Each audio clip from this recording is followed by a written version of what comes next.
BluntCut MetalWorks, May 7, 2022. My friend Mello sent me his latest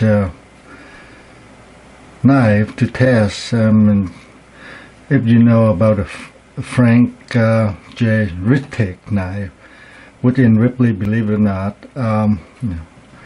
and finally I got a knife before he sent me this one, and it's not hard enough, so the edge, it fell pretty quickly.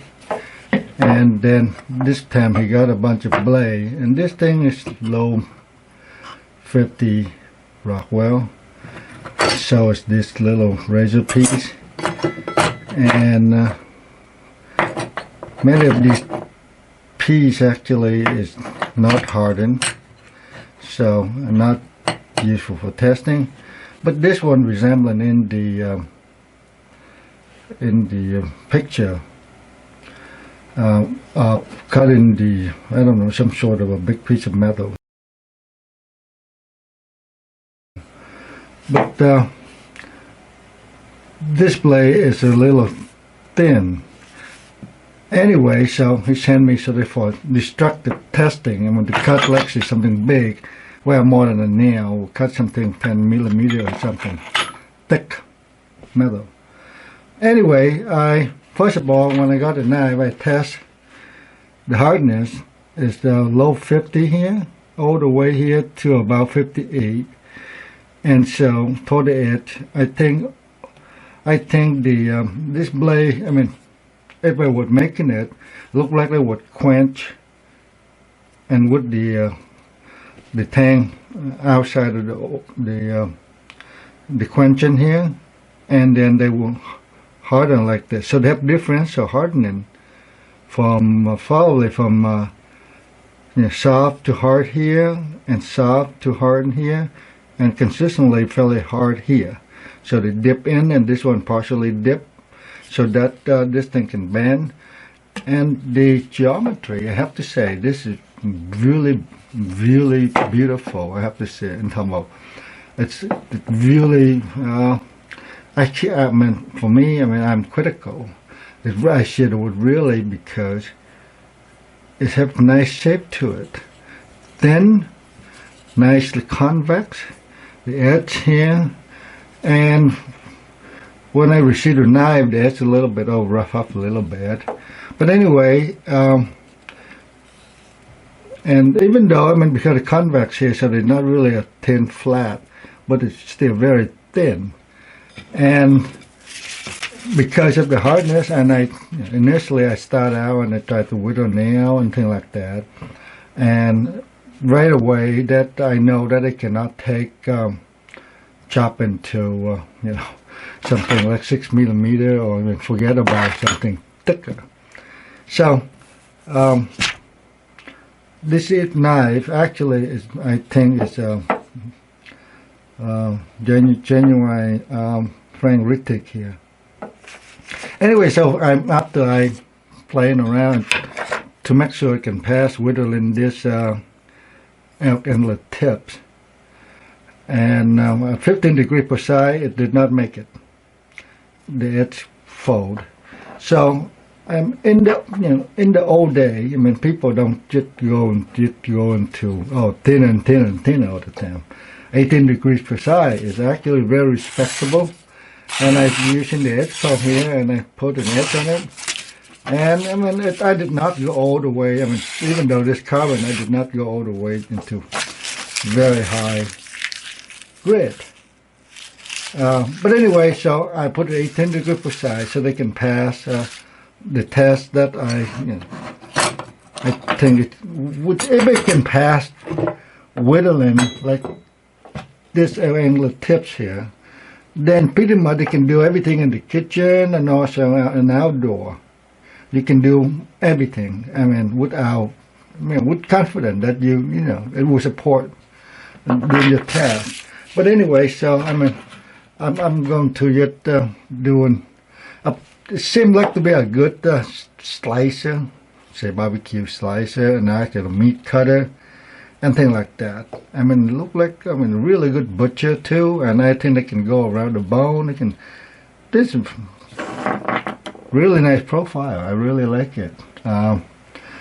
Anyway, so start out. I'm going to, of course, now I'm going to use wood. So and so you're doing a simple cut of really easy soft wood, and then going to be a little harder wood.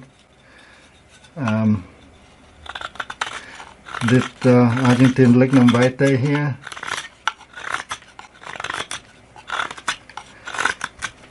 I guess my test will be limited in this area unless I do something. And then bamboo.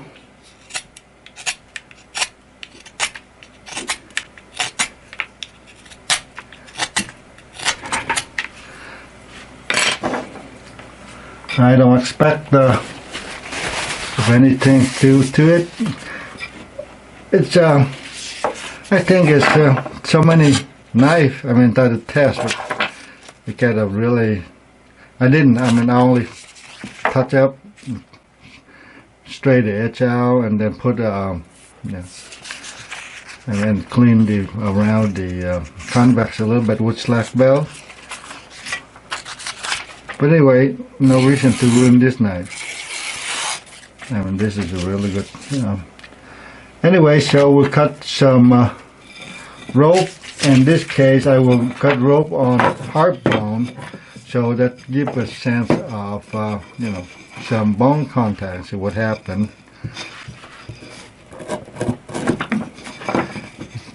It's not easy here.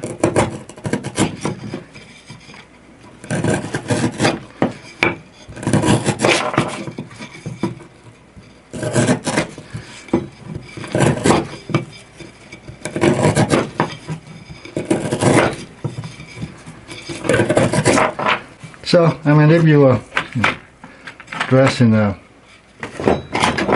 big animal, and I do this before, now this thing I'm going to just chop a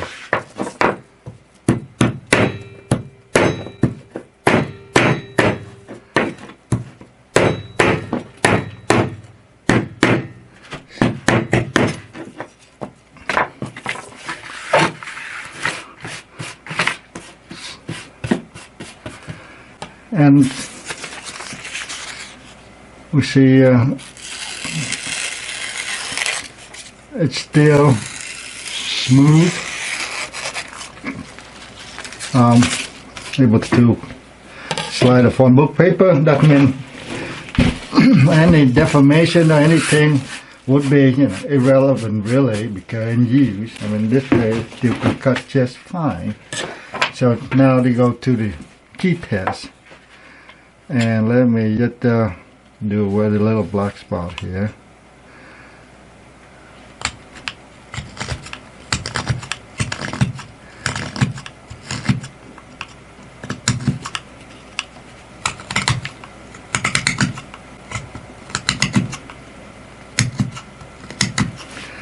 It's it's hard stuff, and this thing, I mean, close to around the hardness of these femur bone, but I think I find that anyway we see that it survived.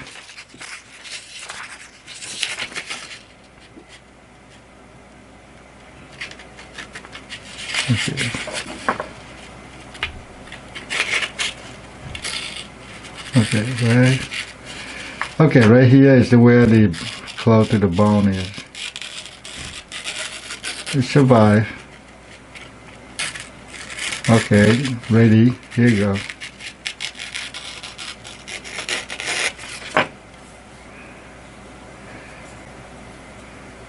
So overall, I mean, I can feel a little bit, I think, in the chopping the rope over bone. I can actually feel a little roll right with my finger here. But there's, like nothing here, I can feel the roll wrap my skin. It's right about here. The one with the antler, it's not But anyway, I'm going to, before I return the knife to Mel, well, I'm going to create a memory right at this point.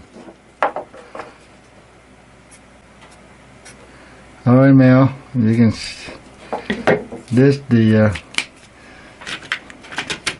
Mel meet the nail memory. Hey, that's RAM, huh? Well, I'm going to whittle.